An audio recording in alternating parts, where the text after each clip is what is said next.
આપણે સૌએ એમના આશરે રહીને, એમના શરણે રહીને અને એમની આજ્ઞા પ્રમાણે સત્સંગ કરવાનો છે.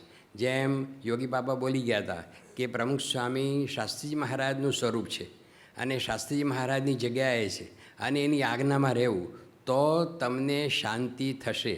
એમ અત્યારે પણ બાપાનો આ જ મેસેજ છે કે મહંત સ્વામી એ શાસ્ત્રી મહારાજ, યોગી મહારાજ, પ્રમુખ સ્વામીનું એ સ્વરૂપ છે.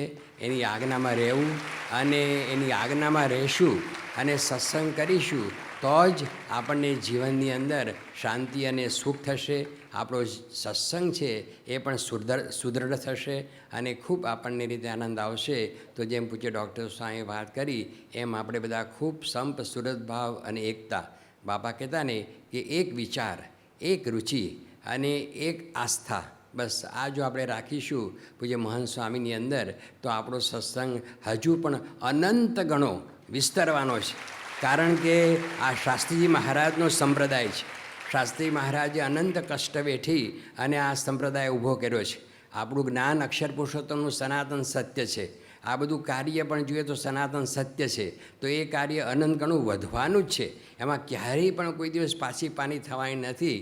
તો પરમ પૂજ્ય પ્રમુખ સ્વામી મહારાજે આપણને પૂજ્ય મહંત સ્વામીની ભેટ આપી છે અને એમને ગુરુપદે સ્થાપ્યા છે.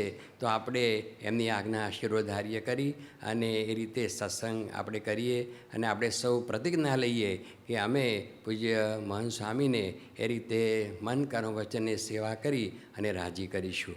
કોનું અસ્મિન સાંપ્રતમ લોકે, આ કળિયુગની અંદર એવો કયો એક પુરુષ છે કે જેણે આ પોતાના જીવનની એકે એક ક્ષણ જે અગરબત્તીને જેમ બીજાના માટે ખર્ચીને સુગંધ આપેલી હોય, ઘટીયંત્રની માફક જે હંમેશા વિચરણશીલ જ હોય, જેણે પૂર્વ અને પશ્ચિમ વચ્ચે જે મોટા મહોત્સવ કરીને સાંસ્કૃતિક સેતુ બાંધેલો હોય, જેણે 1000 જેટલા નવયુવાનોને દીક્ષા આપીને મોક્ષને માર્ગે ગતિમાન કરીને એમના દ્વારા સત્સંગનો પ્રચાર પ્રસાર થાય એવી એક યોજના કરેલી હોય, કે જેમણે આદિવાસીઓના કુબે ઝૂંપડે ફરીને 2 લાખ જેટલા આદિવાસીઓને ભગવાનના માર્ગે ચડાવેલા હોય, કે જેણે આ 17,000 જેટલા ગામડાઓ અને લગભગ 2.5 લાખ ઘરોમાં વિચરી કેટલા લોકોના જીવન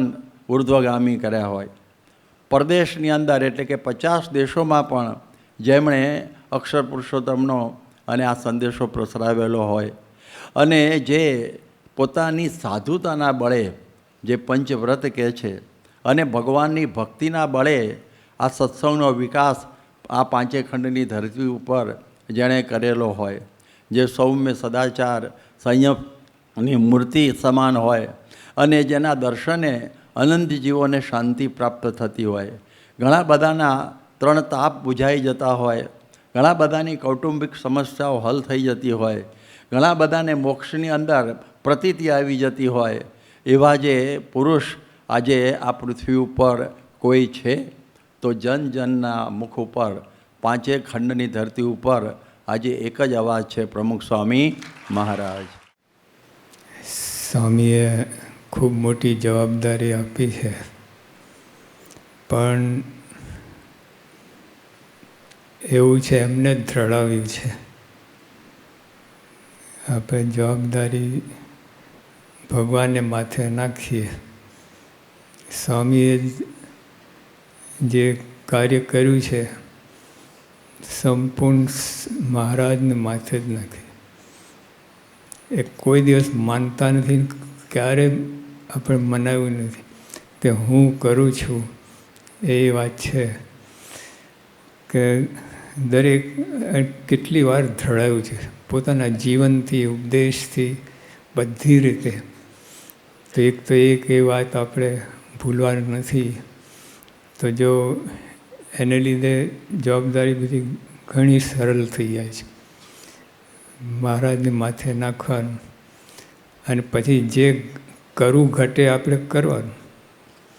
જો મહારાજે લખ્યું પ્રથમના 74માં કે સત્સંગ વધે અથવા ઘટે એ મહારાજની મરજી. પણ પ્રમુખ સાહેબને આપણે જીવનમાં જોયું છે. અને અમારી સંયોજન સમિતિ એ યોગી બાપાના પ્રમુખ સાહેબ મહારાજની હાજરીમાં ઉપસ્થિત થઈ અને ખૂબ જ સંપ છે અમારામાં અને દેખાય છે કે એ સમિતિ દ્વારા જ પણ આપણને ઘણું બધું કાર્ય થશે. એના શંકા વિનાની વાત છે. તમને બીજાને વિશ્વાસ આવે કે ના આવે, પણ મને તો વિશ્વાસ છે જ કે આપણે ઘણી એકદમ સચોટ છે. અને બીજા વડીલો છે સંયોજન સમિતિ સિવાય આપણે અવારનવાર સલાહ લઈએ છીએ મોટાની, અને એ પણ આપણે સલાહ આપે છે. તો એ દ્વારા પણ આપણને ઘણું રાહત થશે. અને ત્રીજી વાત જે આપણે હમણાં ડૉક્ટર સ્વામી વાત કરી, ઈશ્વર સ્વામી વાત કરી, વિવેક સાહેબ સ્વામી વાત કરી, ત્યાગોલો સ્વામી બધાએ વાત કરી. સંપમાં જો હશે ને તો આપણે કોઈનું વાર વાંકો નહીં કરી શકે. સંપ નહીં હોય તો બધું છેદાન મેદાન થશે. તો આપણે સંપ રાખવાનું.